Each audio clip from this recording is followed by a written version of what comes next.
빛으로 봐도 안 보이고 우리가 만져도 안 만져지고 하지만 중력은 만들어내고 하는 아주 흥미로운 물질이 바로 암흑물질이죠. 암흑물질은 우주 곳곳에 있습니다. 그러면 사람들이 많이 궁금해요. 주변에도 막 있는 거 아닌가요? 아마 있을 거예요. 여러분이 가장 사랑하는 사람을 영원히 보고 싶다. 지금처럼 아름다운 모습을 평생 보고 싶다. 그러면 블랙홀로 던지세요.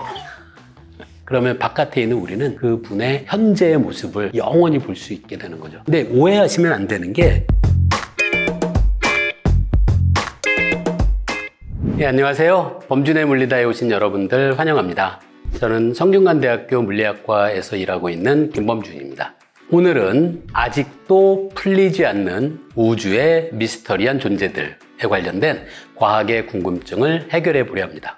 자, 첫 번째 주제는 바로 암흑물질입니다. 암흑물질은 어떤 것이냐 하면요, 질량은 있어요. 그래서 우리가 암흑물질 덩어리 근처에 가면 우리 몸이 이 암흑물질을 향해서 끌려가는 중력은 느낍니다. 그런데 우리는 그게 뭔지 보이지도 않고요, 손으로 만질 수도 없습니다. 약간 유령 같죠?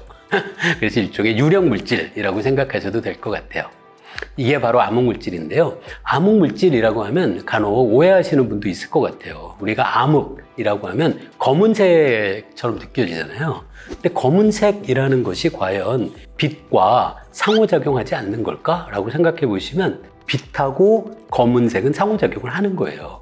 검은색은 자기한테 온 빛을 모두 흡수하잖아요. 그래서 모든 것을 흡수하는 검은색 물질이 있으면 우리가 보면 우리 눈에 보입니다. 왜? 다른 것들은 다 색깔이 있지만 검은색으로 보이면 당연히 여기 뭐가 있구나 라고 우리가 알 수 있는 거죠. 사실 암흑물질은 암흑보다는 더 적절한 이름은 저는 투명물질이라고 생각해요. 빛으로 봐도 안 보이고 우리가 만져도 안 만져지고 하지만 중력은 만들어내고 하는 아주 흥미로운 물질이 바로 암흑물질이죠. 암흑물질이 있다는 걸 어떻게 알까요? 눈에도 안 보이고 만져도 안 만져지는데 과학자들은 어떻게 암흑물질이 있다는 걸 알아냈을까요? 여러 가지 관측 증거들이 있습니다. 그 중에 하나가 뭐냐면요, 케플러의 법칙에 따르면은 태양에서부터 멀리 있는 행성일수록 움직이는 공전 속도가 더 느려집니다. 멀면은 느려져요. 베라 루빈의 연구 결과에 따르면 커다란 은하의 바깥 부분에 우리가 망원경으로 볼 수 있는 무언가가 은하 중심을 공전 궤도의 중심으로 해서 회전하고 있는 걸 우리가 망원경으로 볼 수 있겠죠. 만약 케플러의 법칙이 맞다면 어떻게 될까요? 은하 중심에서 더 멀리 있는 천체일수록 공전 속도가 조금씩 줄어들어야 해요. 그런데 베라 루빈의 관측 결과에 따르면 은하에서 먼 바깥쪽에 있는 천체와 물질이 케플러의 법칙으로 우리가 예상한 것과 다르게 상당히 빠르게 움직이는 걸 본 거예요. 그럼 이게 무슨 뜻이 돼야 될까요? 망원경으로 관측하면 보이지 않는데 은하 바깥쪽에 있는 물체에 작용하는 중력이 상당히 크다는 거잖아요. 그러면 안 보이지만 중력을 만들어내는 물질이 있어야만 한다 라는 그런 결론을 얻게 되는 거죠. 지금 정말 그렇습니다. 암흑물질이 은하가 있으면 은하를 이렇게 둘러싸고 상당한 양의 암흑물질이 있다는 것이 지금은 천문학계 그리고 물리학계의 일관적인 합의입니다. 또 다른 것도 있는데요. 망원경으로 보면 커다란 은하들이 모여서 은하단을 이루고 있습니다. 그럼 은하단을 유심히 보면 은하들이 어떻게 서로 중력의 영향을 받아서 움직이는지를 파악할 수 있는데, 우리가 암흑물질을 생각하지 않고 눈에 보이는 물질만을 이용하면 은하단 내의 은하의 운동을 우리가 설명할 수 없다는 것도 알려졌죠. 그래서 은하단의 움직임을 설명하려면 암흑물질이 꼭 있어야 한다라는 그런 증거가 또 있습니다. 다른 증거도 있어요. 중력 렌즈를 아마 들어보셨을 텐데요. 멀리서 우리에게 다가오는 빛이 중간에 어떤 질량이 있는 무거운 물체가 있다면 그 물체 주변에서 빛이 휘게 되는, 지구에 있는 우리가 보기에는 마치 중간에 무슨 렌즈가 있는 것처럼 그렇게 왜곡된 빛을 우리가 볼 수 있게 되는데요. 중력 렌즈 효과를 본 거예요. 그런데 망원경으로 보니까 중력 렌즈 효과를 만들어내는 천체는 안 보여요. 그럼 어떻게 되는 걸까요? 안 보이지만 중력 렌즈 효과를 만들어내는 무언가가 빛의 진행 경로에 있어야 하는 거죠. 따라서 중력 렌즈 효과인데 눈에 보이는 건 없다. 그러면 여기 중간에 암흑물질이 있어야 한다라는 것도 결론을 얻을 수 있죠. 이거 말고 이 사진을 아마 찾아보시면 보실 수 있는 게 있는데요. 너무 재밌는 게 있어요. 이걸 총알은하단이라고 부릅니다. 두 은하단이 충돌하고 있는 모습을 천문학자들이 관찰했는데요. 중력 렌즈 효과를 이용을 해서 이 총알은하단의 질량 중심을 구했더니 여기랑 여기 이렇게 관찰된 거예요. 그런데 망원경으로 빛을 이용해서 봤더니 눈으로 보이는 것만으로 질량 중심을 계산했더니 중력 렌즈 효과로 추정했던 질량 중심이 아닌 다른 곳에 있다는 겁니다. 그러면 결론이 뭐가 될까요? 이것도 마찬가지로 우리가 관찰하지 못했지만 커다란 질량을 갖고 있는 무언가가 있어야 한다라는 결론을 얻게 되는 거죠. 총알은하단도 암흑물질이 있다는 아주 중요한 그런 증거라고 할 수 있습니다. 이거는 약간 이론적인 쪽에서 연구자들이 하는 주장인데요. 코스믹 웹이라고 해요. 찾아보시면 마치 우주에서 이렇게 거대 구조의 우주를 보면 물질이 많이 모여있는 부분들이 균일하게 펼쳐져 있지 않고 말 그대로 무슨 거미줄처럼 이렇게 어떤 구조가 있거든요. 이 코스믹 웹이 지금 우리가 지구에서 관찰한 것과 같은 방식으로 만들어지기 위해서는 우리가 알고 있는 물질만으로는 코스믹 웹이 형성될 수 없다라는 이론적인 결과도 있습니다. 제가 여러 가지 증거를 말씀드렸는데요. 이런 간접적인 증거를 통해서 과학자들은 현재 암흑물질은 우주에 반드시 있다라는 것이 일관적인 어떤 합의라고 할 수 있습니다. 좀 신기하죠? 볼 수도 없어요. 만질 수도 없고, 그런데 있는 것은 분명합니다. 암흑물질은 우주 곳곳에 있습니다. 그러면 사람들이 많이 궁금해요. 그러면 주변에도 막 있는 거 아닌가요? 아마 있을 거예요. 암흑물질은 사실 어디에나 있긴 한데요. 암흑물질이 우주에 균일하게 펼쳐져 있지는 않고요. 암흑물질이 있는 곳이 주로 은하가 있는 곳입니다. 사실 은하가 형성되는 과정에서는 거꾸로예요. 암흑물질이 있어서 중력의 효과가 큰 곳에 은하가 형성된 것이 아마 맞는 설명일 거예요. 은하가 있는 곳은 암흑물질이 많고요. 은하 사이에 빈 공간, 그런 곳에는 암흑물질이 적은 것은 분명합니다. 암흑물질이 얼마나 많이 있는지를 과학자들이 추정한 결과가 있습니다. 우주를 구성하고 있는 것을 우리가 익숙한 보통의 물질, 그리고 암흑물질, 그리고 들어보셨을 암흑에너지, 이렇게 셋으로 나눠서 설명하는데요. 전체 우주를 구성하는 것 중에서 5%만이 우리가 눈으로 보고 관찰할 수 있는 보통의 물질입니다. 그리고 암흑물질은 무려 5배나 더 많은 27%나 암흑물질이 우주 전체를 구성하고요. 나머지 68%에 해당하는 것이 암흑에너지라고 생각하고 있습니다. 이 얘기를 들으시면 암흑에너지는 에너지고 암흑물질은 물질이잖아요. 물질과 에너지인데 어떻게 비교할까라고 생각하시겠지만 바로 이게 아인슈타인의 상대성 이론에 따르면 에너지와 질량은 서로 교환되잖아요. 그래서 에너지와 질량을 우리는 얼마든지 정량적으로 비교할 수 있기 때문이에요. 자, 그러면 태양계 안에도 암흑물질이 있을까요? 있습니다. 태양계가 지금은 해왕성까지가 우리 태양계의 행성이죠. 그러면 태양을 가운데 두고 해왕성까지 거리를 생각하면 커다란 구 모양이 될 거 아니에요. 그 안에 암흑물질이 얼마나 있을까를 추정한 결과를 본 적이 있는데요. 10의 17승 킬로그램 정도 있습니다. 이렇게 얘기하면 꽤 많은 것 같죠? 10의 17승 킬로그램? 와, 그럼 이게 도대체 몇 톤이에요? 엄청 많은 것 같잖아요. 그런데 사실 달의 질량이 10의 22승 킬로그램 정도예요. 이렇게 생각하면 우리 태양계 안에 암흑물질이 있습니다. 하지만 사실 암흑물질이 가지고 있는 질량이 기껏해야 태양계 안에 있는 작은 소행성 정도의 질량밖에 없어서 우리 태양계 안에 천체들의 움직임을 설명할 때는 사실 암흑물질은 그렇게 큰 역할을 하진 않습니다. 암흑물질보다 물질이 태양계 안에는 훨씬 더 많습니다. 자, 암흑물질이 갑자기 사라지면 무슨 일이 생길까요? 먼저 예상할 수 있는 게 앞에서 베라 루빈의 연구 말씀드린 것처럼 현재 은하의 바깥 부분이 빠르게 회전하고 있는 건 안에, 은하의 안쪽에 암흑물질이 많기 때문이에요. 근데 암흑물질이 갑자기 사라졌다. 그럼 어떻게 될까요? 바깥에 있는 천체가 은하를 떠나서 바깥으로 방출되게 되겠죠. 결국 암흑물질이 사라지면 우리 은하를 구성하고 있는 천체들 중에 은하의 외곽에 있는 천체들은 우리 은하를 떠나게 될 겁니다. 은하의 크기가 점점 작아지겠죠. 그런데 그 암흑물질이 사라진다고 해서 저와 여러분이 살아가는 지구 위에서의 삶이 갑자기 변할 것 같지는 않습니다. 앞에서 말씀드린 것처럼 태양계 정도의 스케일 안에서는 암흑물질이 그렇게 많지는 않아서 우리가 살아가는 일상이 암흑물질 때문에 갑자기 변할 것으로 생각하기는 어려울 것 같습니다. 자, 그렇다면 암흑물질은 도대체 뭘까요? 제가 솔직히 이쪽 전공은 아니에요.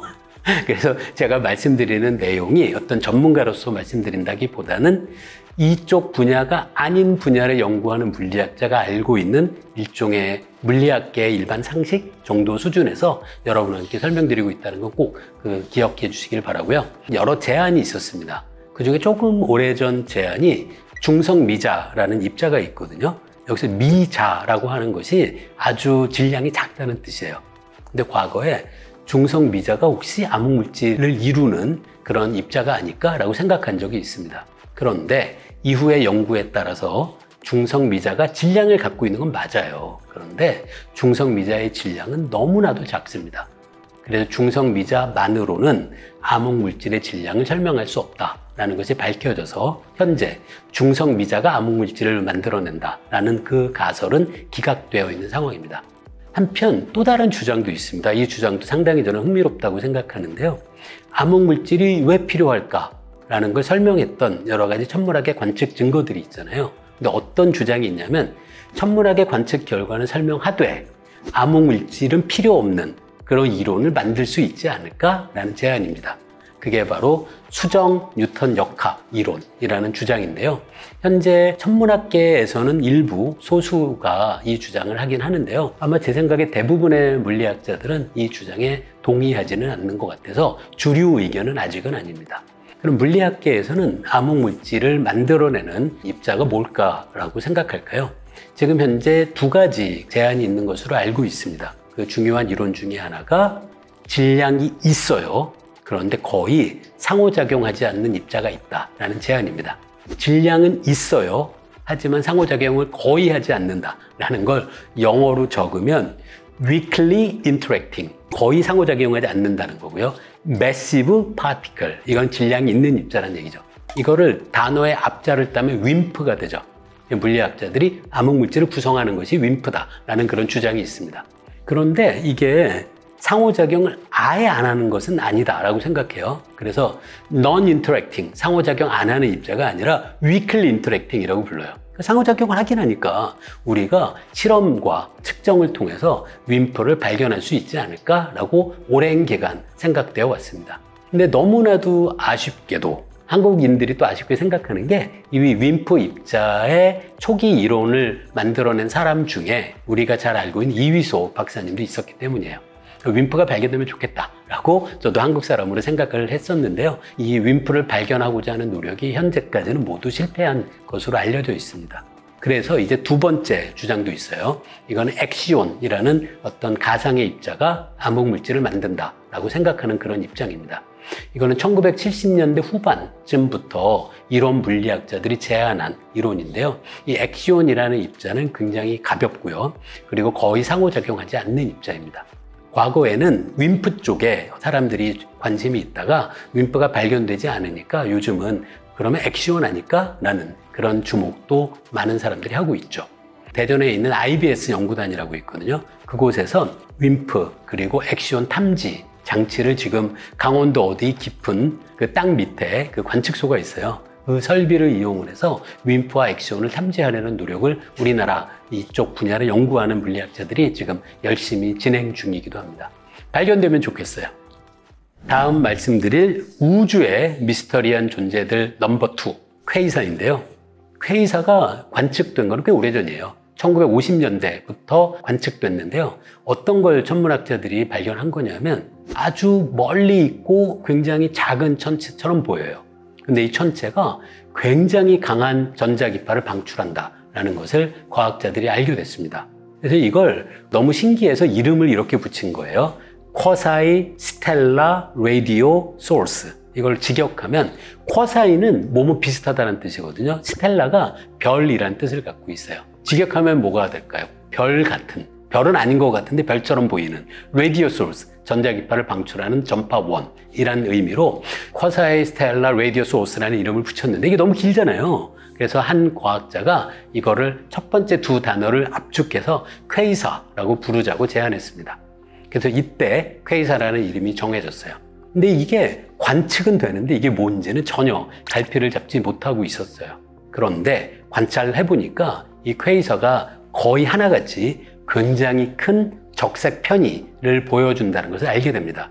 적색 편의는 어떤 거냐면요, 우리가 관찰하면 우리로부터 굉장히 멀리 도망가는 천체들의 빛의 스펙트럼을 분석하면 붉은색 쪽으로 이 스펙트럼이 옮겨져 있는 것, 그걸 적색 편의라고 부르는데요. 얼마나 적색 편의가 큰지를 관찰하면 우리로부터 얼마나 빨리 멀어지고 있는지를 우리가 계산해낼 수 있습니다. 빛의 도플러 효과를 이용하면 되는데요. 이걸 해보니까 일단 알게 된 게 퀘이사는 엄청나게 빨리 멀어지고 있다는 거예요. 그런데 허블의 법칙이 있는데요. 그거는 우리로부터 멀리 있는 천체일수록 더 빨리 도망간다라는 겁니다. 그래서 적색 편의 관찰을 통해서 퀘이사가 빨리 멀어지고 있다는 것의 의미는 퀘이사는 우리로부터 아주 먼 곳에 있다라는 걸 명확히 우리가 알 수 있는 거죠. 이 퀘이사에 대해서 재미있는 추정이 있어요. 어떤 거냐면 어떤 퀘이사를 관찰해 보니까 애가 깜빡깜빡 주기가 있는 거예요. 그런데 퀘이사의 주기가 상당히 짧다는 것을 알게 돼요. 그럼 퀘이사의 주기만을 갖고 아주 흥미로운 계산을 쉽게 할 수 있거든요. 이걸 계산해 보면 이렇게 빨리 전파의 주기가 변한다면 퀘이사의 크기는 어느 크기보다 작아야 한다라는 추정을 할 수 있게 돼요. 이게 사실 아주 간단한 계산이라 여러분한테도 소개해 드리고 싶습니다. 예를 들어 이게 제 주먹이 퀘이사예요. 얘가 한 바퀴 돈다 라고 생각해 보세요. 그러면 이 둥근 천체를 가정하면 중심으로부터 표면까지의 거리가 퀘이사의 반지름 r이겠죠. 한 바퀴 삥 도는 거리는 원주가 되니까 2파이 r입니다. 그렇죠? 원주 1 곱하기 2 곱하기 반지름. 2파이 r이 한 바퀴 도는 거리예요. 그런데 퀘이사의 전파가 깜빡깜빡하는 게 퀘이사의 자전 때문이다. 그러면 퀘이사의 전파가 깜빡깜빡하는 주기를 측정하면 퀘이사의 표면이 한 바퀴 도는 그 거리가 2파이 r이고, 그리고 그때 관련된 시간이 지구에서 관찰한 깜빡깜빡 전자기파의 주기인 t라는 걸 이용하면 퀘이사의 바깥 부분이 회전하는 속도가 시간 t 분의 퀘이사의 바깥 원주 2파이 r로 계산하면 돼요. 이렇게 추정하면 퀘이사의 바깥 부분이 회전하는, 자전하는 속도를 얻게 됩니다. 그런데 특수상대성 이론에 따르면 어떤 물질도 빛보다 빠를 수 없죠. 방금 계산한 t분의 2파이 r이라는 우리가 추정한 속도가 빛의 속도 c보다는 작아야 한다라는 결론을 얻게 되고요. 이 부등식을 조금만 바꾸면은 이 관찰로부터 퀘이사의 크기는 뭐보다 작아야 한다라는 추정이 가능하게 돼요. 그래서 전에 이걸 해본 거예요. 그랬더니 생각보다 작다는 걸 알게 됐어요. 이게 은하 정도 크기가 될 리는 절대로 없다라는 걸 알게 되면서 이게 은하는 아니네, 생각보다 작네 라는 것을 과학자들이 추정할 수 있게 된 거죠. 퀘이사가 왜 만들어지고 어떻게 이게 가능한지에 대해선 상당한 기간 동안 과학자들이 전혀 감을 잡지 못했어요. 그러다가 1980년대에 이르러서 과학자들이 퀘이사의 정체에 대한 이해를 조금씩 늘려가게 됩니다. 현재는 퀘이사가 뭔지에 대해선 합의가 이루어진 상황이에요. 어떤 거냐면 아주 오래전에 형성된 은하 중심에 무지막지하게 무거운 블랙홀이 있어요. 그 블랙홀의 질량이 거의 태양의 수백만 배에서 심지어는 수십억 배까지도 가능하다라고 생각해요. 그럼 굉장히 무거운 블랙홀이 있으면 블랙홀 주변의 물질들이 블랙홀을 향해서 빨려 들어오게 되겠죠. 중력 때문에. 그러다가 빨려오면서 강착 원반이라는 게 형성됩니다. 말 그대로 원반의 모양이에요. 그런데 강착 원반으로 엄청나게 많은 물질들이 빨려 들어오다 보니까 얘들이 서로 부딪히고 충돌하고 막 마구마구 부대끼면서 거기서 엄청난 에너지를 갖게 되면서 바깥으로 전자기파를 방출하게 됩니다. 그러니까 현재 이 퀘이사가 뭔지에 대한 이해는 아주 오래전 우주 역사의 초기 부분에 만들어진 거대 은하의 한가운데 있는 거대 블랙홀 주변의 강착 원반에서 만들어지는 전자기파, 그게 바로 지구에서 관찰한 이 퀘이사의 원인이다라는 것에 대해서 현재는 합의가 이루어진 것 같습니다. 퀘이사가 이제는 뭔지 알려졌거든요. 그러면 사실 이름 좀 바꿔야 되지 않을까요? 과거에는 쿼사이 스텔라 라디오 소스를 줄여서 퀘이사라고 했는데, 그래서 제안된 이름이 액티브 갤락틱 뉴클레우스, 활동성이 있는 은하 중심으로 부르자. 줄여서 AGN이라고 부르는 게 맞다라고 생각하는데요. 저도 그렇게 생각하는데 이게 과학자들도 사람이거든요. 그래서 오래전에 만들어져서 정착된 이름을 바꾸는 게 쉽진 않아요. 지금도 퀘이사라고 부르고는 있습니다. 자, 퀘이사는 그러면 도대체 어디 있을까요? 앞에서 말씀드렸던 것처럼 퀘이사의 적색 변이가 크다. 따라서 멀어지는 속도가 빠르다. 그 의미는 우리로부터 멀리 있는 거다라는 것이 알려졌는데요. 사실 지구에서 볼 때 멀리에서만 관찰된다는 게 이게 무슨 뜻인지 생각하면 빛이 진행하는데도 시간이 걸리잖아요. 그건 우주 초기에만 형성되었다는 뜻입니다. 우리는 망원경으로 더 멀리를 보면 우주의 더 오래된 과거를 보기 때문이에요. 그래서 퀘이사는 어디에 있을까라는 질문은 사실 뭐랑 똑같은 질문이냐면 퀘이사가 언제 만들어졌을까와 똑같은 질문입니다. 퀘이사는 우주 초기에 만들어진 것이 거의 확실해요. 현재 퀘이사가 약 100만 개 가까이 발견됐다고 하더라고요. 꽤 흔해요. 그런데 퀘이사까지의 거리를 관찰하면 지구로부터 6억 광년에서 300억 광년 정도 거리에 떨어져 있습니다. 그 이야기는 최소한 몇 억 년 전에 만들어졌고 최근 몇 억 년 동안은 사실 퀘이사가 만들어지지 않았다는 걸 알 수 있는 거죠. 과거에는 퀘이사가 만들어지는 것이 어렵지 않았다라는 것이 지금 우리가 알고 있는 사실입니다. 퀘이사가 사람들이 관심을 갖고 있는 이유가 바로 이거예요. 우주 초기, 우리 우주의 진화가 어떻게 이루어졌을까라는 걸 우리가 살펴볼 수 있는 아주 중요한 천체가 퀘이사가 될 수 있기 때문이에요. 퀘이사는 초기에 많이 만들어졌기 때문인 거죠. 말씀드린 것처럼 우리는 더 멀리 보면 더 오래된 과거를 봐요. 천문학을 생각하면 재밌다고 생각하는 게 바로 이거예요. 천문학자들이 큰 망원경을 만들고 싶어 하는 이유가 더 멀리 있는 천체를 보고 싶기 때문이거든요. 더 멀리 있는 천체를 보면 더 오래된 과거를 보는 겁니다. 이렇게 생각하면 저는 천체 망원경은 정말 타임머신 같은 그런 장치라고 할 수 있죠. 아직도 풀리지 않는 우주의 미스터리. 세 번째, 블랙홀 얘기입니다. 블랙홀이 어떤 건지를 설명하는 아주 간단한 생각은 해볼 수 있거든요. 지구에서 뭘 던져요. 우주를 향해서. 근데 엄청나게 빨리 던지면 지구의 중력을 벗어나서 멀리까지 날아갈 수 있겠죠. 그 속도를 탈출 속도라고 부릅니다. 지구 표면에서 무언가를 우주로 보낼 때 이 물체가 가져야 할 탈출 속도는 약 초속 11km입니다. 여러분이 못 던져서 그렇지 초속 11km로 뭘 던지잖아요. 그러면 지구 중력을 벗어날 수 있는 거죠. 자, 그런데 천체가 더 무겁다고 생각해 보세요. 그럼 중력이 강하잖아요. 탈출 속도가 더 커집니다. 그럼 이런 상상을 해볼 수 있죠. 탈출 속도가 빛의 속도인 우주의 제한 속도인 C보다 큰 그런 천체를 상상할 수 있죠. 그럼 그 천체는 어떻게 될까요? 어떤 것도 빛보다는 빠를 수 없어요. 그런데 그 천체의 중력을 벗어나려면 빛보다 빠른 물체가 있어야 돼요. 불가능하죠. 결론은 뭘까요? 그렇게 무거운 천체라면 어떤 것도 그 천체의 중력을 벗어날 수 없습니다. 심지어 빛조차도. 이렇게 생각하면 질량이 아주 크면 블랙홀이라고 부를 수 있다는 걸 생각할 수 있죠. 이런 입장에 생각하면 블랙홀은 탈출 속도가 빛의 속도인 C보다 더 큰 천체, 그걸 블랙홀이라고 생각할 수 있습니다. 그러니까 블랙홀을 생각할 때 재미있는 개념이 바로 사건의 지평선이에요. 블랙홀이 있으면 그 주변에 사건의 지평선이라는 구의 표면 같은 그런 지평선이 만들어집니다. 이 사건의 지평선의 바깥쪽에서 점점 다가오게 되면 이걸 처음 계산한 사람이 슈바르츠실트라는 사람인데요. 이 슈바르츠실트가 아인슈타인의 일반 상대성 이론의 해를 가장 먼저 구한 사람인데요.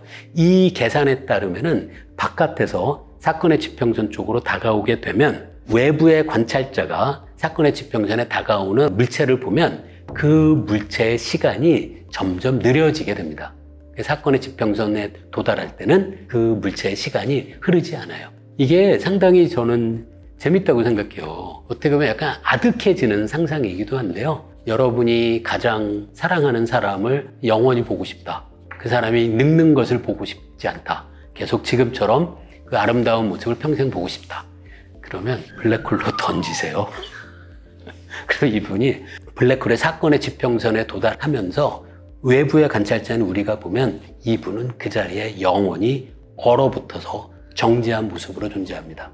어떻게 보면 끔찍한 상상이기도 하고 어떻게 보면 약간 아득해지는 상상이더라고요, 저는. 그러면 바깥에 있는 우리는 그 분의 현재의 모습을 영원히 볼 수 있게 되는 거죠. 자, 근데 오해하시면 안 되는 게, 그러면 사건의 지평선을 통과하는 친구는 자기를 어떻게 볼까 하는 걸 생각하셔야 돼요.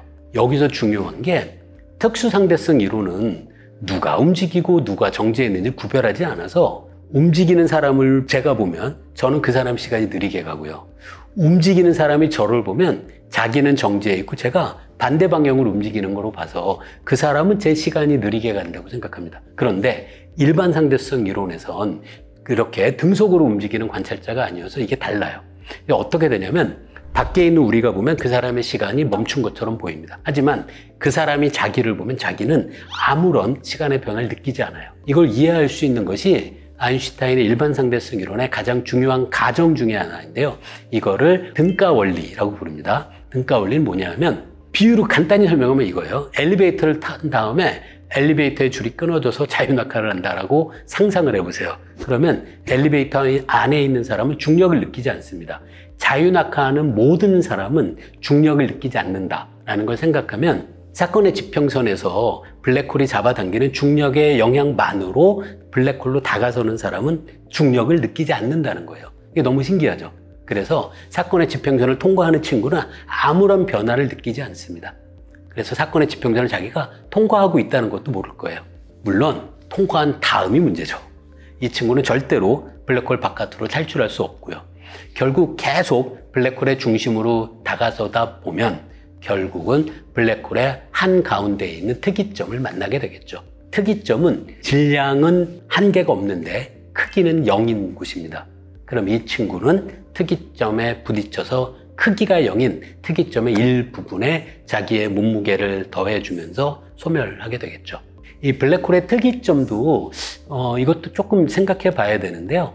회전하지 않는 블랙홀의 경우엔 가운데 있는 특이점이 점 하나고요. 회전하는 블랙홀을 커 블랙홀이라고 하는데요. 회전하는 블랙홀은 한가운데 점이 아니라 이렇게 원 모양의 특이점이 있다고 알려져 있습니다. 원 모양이긴 하지만 부피는 0이어서 어쨌든 커 블랙홀이든 회전하지 않는 블랙홀이든 특이점에 도달한다는 것이 가능하면 이 친구는 특이점에서 부피가 0이 되면서 특이점의 일부분이 되는 거죠. 근데 물론 특이점까지 도달하기 전에 이 친구는 사실 살아있을 수는 없습니다. 이 특이점에 가까이 다가서는 걸 생각해 보시면 특이점이 여기인데 이 사람이 이렇게 다가온다고 생각해 보세요. 그러면 이쪽이 발이고 이쪽이 머리라고 생각하면 발은 특이점에 가까워져 중력이 크고요. 머리 쪽은 중력이 작죠. 그러면 발은 굉장히 강한 중력으로 잡아당겨지는데 머리 쪽은 잡아당겨지기는 해요. 근데 중력이 그렇게 크진 않죠. 그러면 이 사람은 지금 보신 것처럼 이쪽 방향으로 늘어나게 됩니다. 이걸 스파게티화라고 불러요. 스파게티처럼 늘어난다는 거예요. 그래서 사람의 몸이 이렇게 길게 늘어날 수는 없잖아요. 그래서 특이점에 도착하는 것을 보지 못합니다. 그 전에 죄송하지만 사망합니다. 블랙홀에 관계돼서 상당히 중요한 얘기가 있는데요. 그게 바로 스티븐 호킹이 이야기한 블랙홀의 호킹 복사입니다. 블랙홀은 멀리서 보면 어떤 온도를 가지고 있는 물체로 보인다라는 것이 호킹 복사의 원인이에요. 물리학에선 온도가 절대 영도만 아니라면 어떤 온도를 갖고 있다면 모든 물체는 예외 없이 바깥을 향해서 전자기파를 방출하게 됩니다. 바깥으로 전자기파를 방출한다는 의미는 에너지를 내보내는 겁니다. 그런데 물리학에선 에너지와 질량이 같은 거잖아요. 그래서 바깥으로 전자기파를 블랙홀이 흑체 복사를 통해서 방출하게 되면 블랙홀의 질량은 줄어들 수밖에 없죠. 자, 이게 바로 호킹 복사라고 불리는 현상인데요.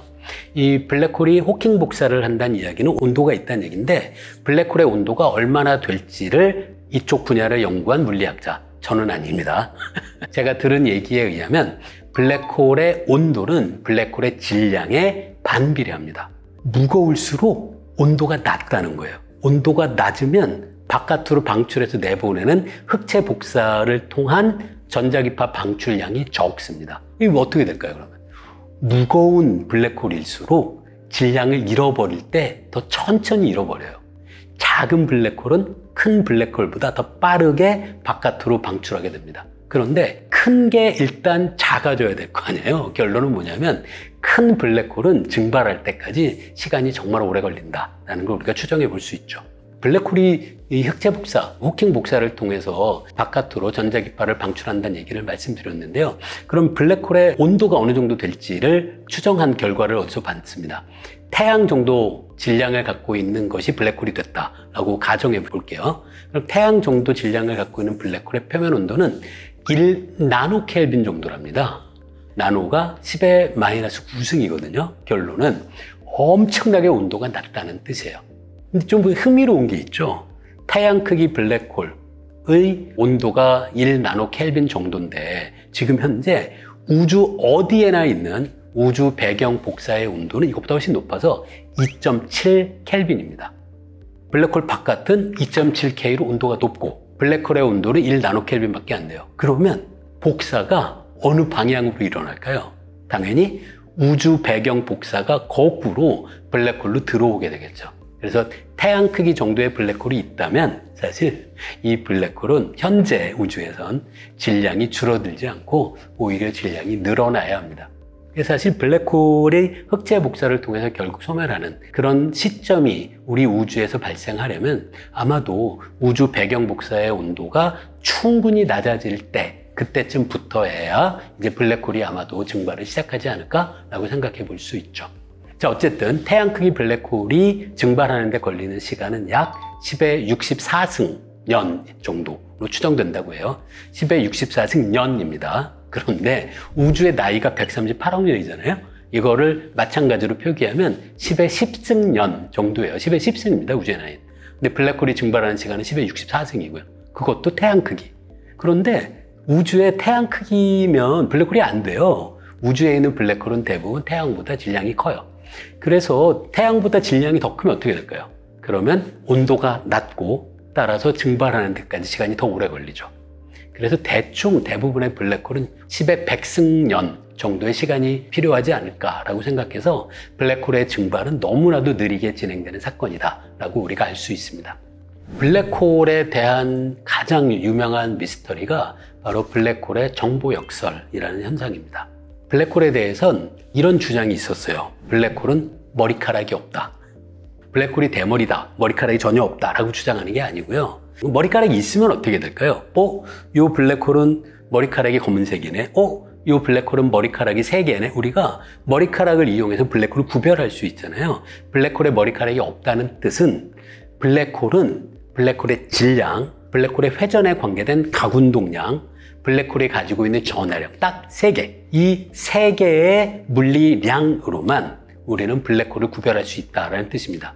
다른 어떤 방법으로도 질량, 각운동량, 전하량이 같다면 블랙홀은 다 똑같습니다. 그 이야기는 바깥에서 본 블랙홀은 엔트로피가 굉장히 작다는 뜻이에요. 딱 정해져 있습니다. 그 3가지만으로. 자, 그래서 외부에서 본 블랙홀이 보여주는 정보의 양은 굉장히 작습니다. 이게 왜 중요한 문제가 되는지 한번 생각해 볼게요. 제가 범준의 물리다 책을 들고 있다가 이걸 블랙홀에 던졌다라고 생각해 보세요. 그 범준의 물리다 책에는 그래도 아마도 어떤 정보가 있겠죠. 근데 블랙홀에 들어간 순간 우리가 바깥에서 보면 이 책에 담겨 있는 정보가 다 소멸되는 것처럼 보인다는 거예요. 그럼 이게 왜 굉장히 중요한 문제가 되는지를 알 수 있죠. 똑같은 질량이라면 범준의 물리다 책을 던지든 요새 나온 재밌는 만화책 보다의 과학대망책을 던지든 어떤 책을 던지더라도 블랙홀 안에 들어가고 나면 내가 무엇을 던졌는지랑 아무런 상관이 없어진다는 거예요. 이것 때문에 이게 어떤 물질이 블랙홀 안으로 들어가게 되는 과정에선 엔트로피가 극단적으로 줄어드는 것처럼 보여요. 근데 우리가 알고 있는 게 있죠. 우주의 엔트로피는 늘 증가하는 경향이 있다.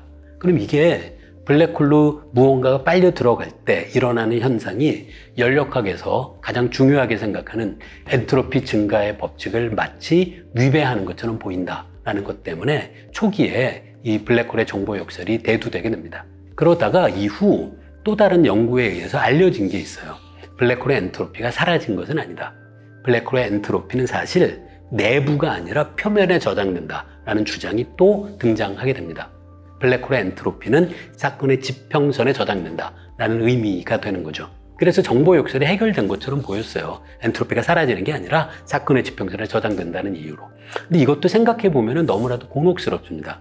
결국 블랙홀이 가지고 있는 이 모든 것들은 호킹 복사를 통해서 바깥으로 방출하게 될 텐데요. 문제가 있어요. 이 호킹 복사는 앞에서 말씀드린 것처럼 무작위적인 열운동에 의한 흑체 복사예요. 바깥으로 내보내는 이 흑체 복사, 호킹 복사에는 사실은 정보가 많지 않죠. 그래서 아무리 호킹 복사를 모은다고 해서 제가 처음에 던져 넣은 법문리 책을 복구할 수는 없게 됩니다. 그래서 제가 알기로 아직까지도 정보 역설 문제는 명확하게 해결된 것 같지는 않아 보여요. 또 다른 제안도 있더라고요. 이 양자 얽힘 상태를 갖고 있는 두 입자가 있다고 치면 하나는 블랙홀 안으로 들어가고 바깥쪽은 바깥으로 방출되겠죠. 이 바깥쪽으로 방출된 입자가 안으로 빨려 들어간 정보를 갖고 있다라는 제안도 있는 것으로는 알고 있는데요. 현재까지도 아직 명확하게 이 블랙홀의 정보 역설이 이해된 것은 아니다라는 것이 현재 상황이라고 생각합니다. 오늘 여러분과 함께 우주에 여전히 존재하는 미스터리한 존재들에 대한 이야기를 나눠봤습니다. 아직 우리가 명확히 모른다는 것이 물리학자들에겐 솔직히 좋은 소식이에요. 아직도 연구할 것이 많이 남아있다는 뜻이 될 수도 있기 때문입니다. 오늘 법문리 이야기는 여기서 마칠게요. 고맙습니다.